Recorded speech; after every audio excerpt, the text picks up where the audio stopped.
Chapter 21 focuses on the reactions of aldehydes and ketones, specifically the nucleophilic addition reactions. The first section is nomenclature of aldehydes and ketones. We will do this in class simply because it's a shorter topic. I would like to focus mostly on the reactions, which is a more challenging topic. And most of the time will be spent on the reactions of aldehydes and ketones. So let's begin.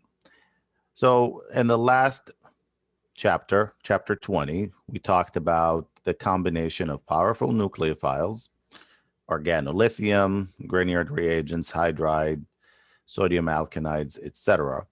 And we said that the reactions are irreversible. This is very important. The reaction is irreversible with powerful nucleophiles. Now we're going to talk about what if you have weaker nucleophiles? So if you have weaker nucleophiles that are added to aldehydes and ketones, then the reaction is reversible. And the weaker nucleophiles that we will discuss in this chapter are water, alcohols, primary and secondary amines, cyanide, and cyanide ion. So let's begin with hydration. The first reaction we will discuss is hydration. So that's the addition of water. So let's say you have an aldehyde,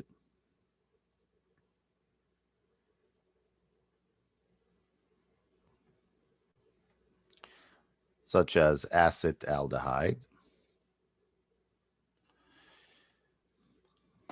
and you add water to this, as simple as reacting water with acetaldehyde. So this is an equilibrium reaction, and it has the arrow like that. So yes, the forward reaction is not competing with the reverse reaction, meaning the equilibrium still shifts to the reactant, but let's write the product. So the product would be to add the water and then deprotonate.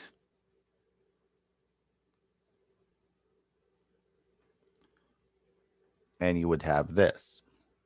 So imagine, again, water was added. We will show the mechanisms in a moment. And we formed what we call a hydrate. So when you have two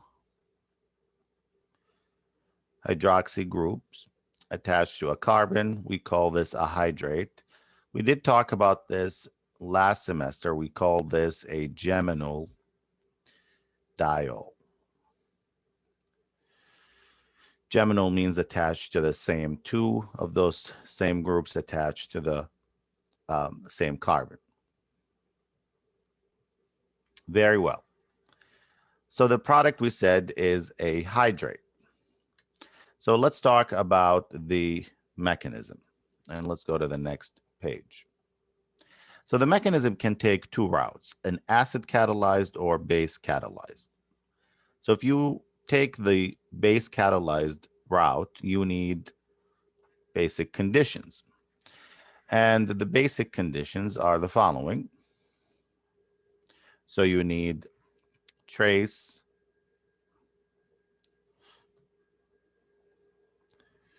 OH minus present.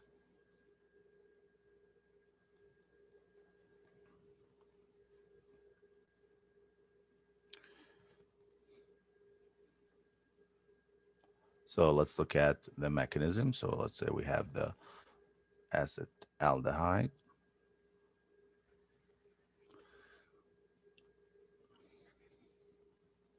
So then you would have the OH minus as the nucleophile.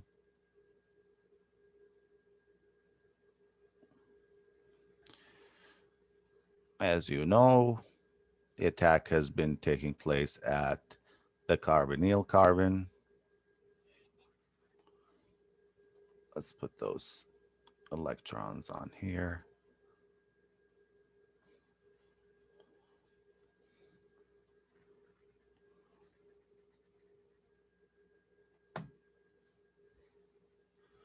Then the next step would be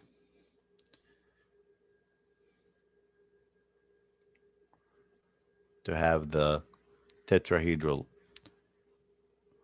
intermediate that will eventually become the product.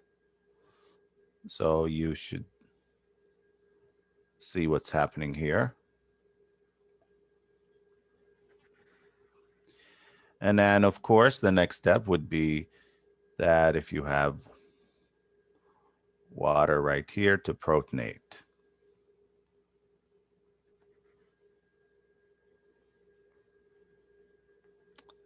So you add a trace amount of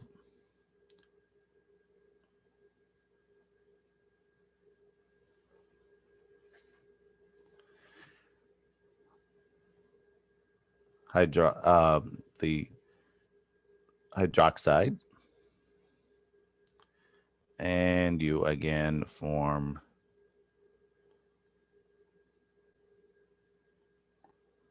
the hydrate.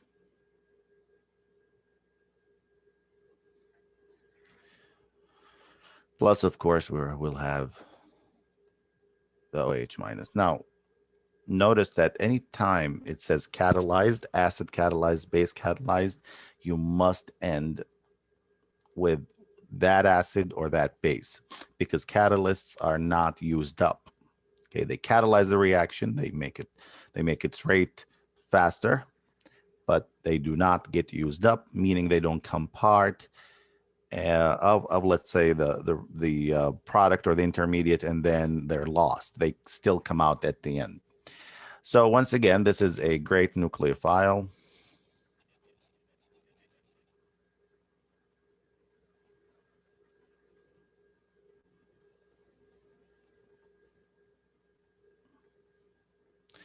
It's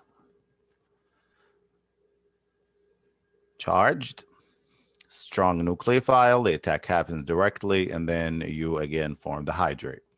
Now, if you would like to do a acid catalyze, so you know you need acid or acidic conditions, and correspondingly you need trace acid present, hydronium in this case. So let's take a look at the mechanism.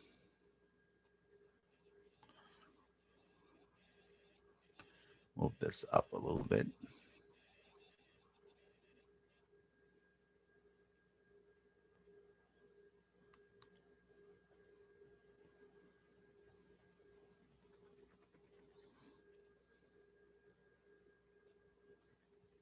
Very well. Now, the acid right here is not a strong nucleophile to attack the carbonyl carbon. So the carbonyl carbon has to become more electrophilic. And there's one way of doing that is if we bring the acid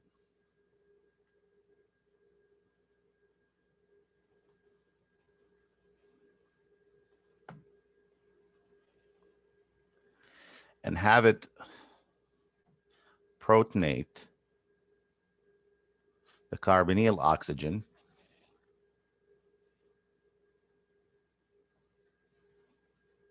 So let's draw the second step, and then we'll come back and discuss.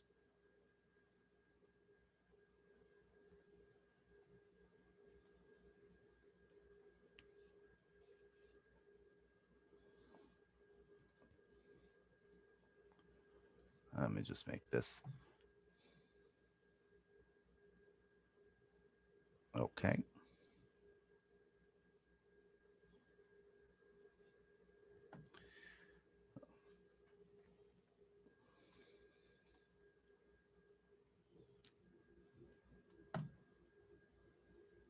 Very well. So why you say, well, why is this better, or why does this make the carbonyl more electrophilic? For a very simple reason. So it makes the carbonyl more electrophilic because look what is the charge on oxygen. It's a positive. So That means is that oxygen, since it's positively charged, needs electron density, okay, via resonance or even inductive effect to offset this positive charge. So any electron density moving away from the carbon toward the oxygen makes the carbon itself more electrophilic. So let's write that down. So protonation makes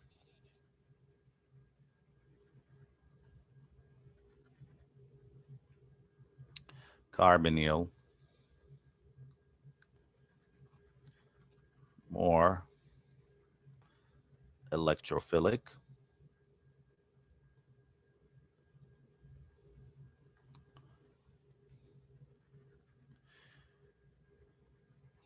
which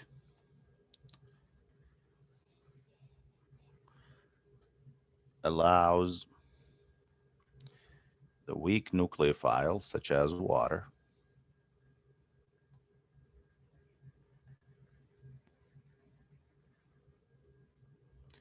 H2O, to attack.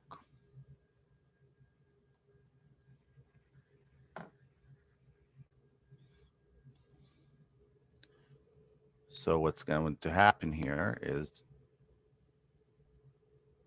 this is water right here.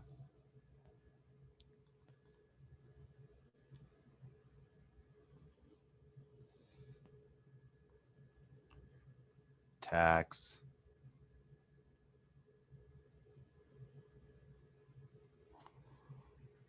electrons shift. Now, of course, we have more steps.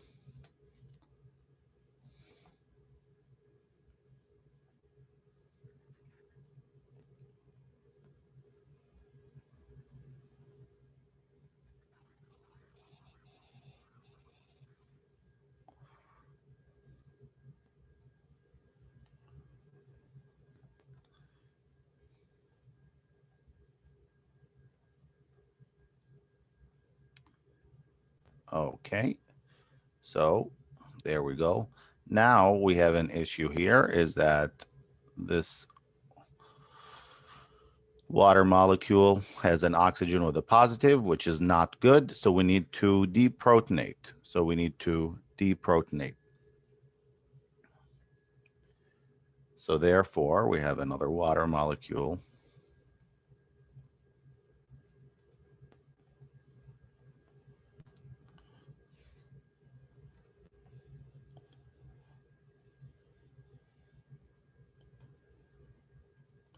Deprotonate.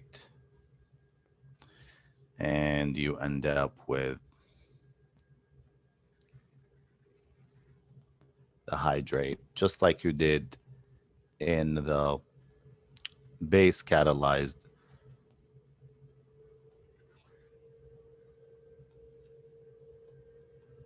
mechanism.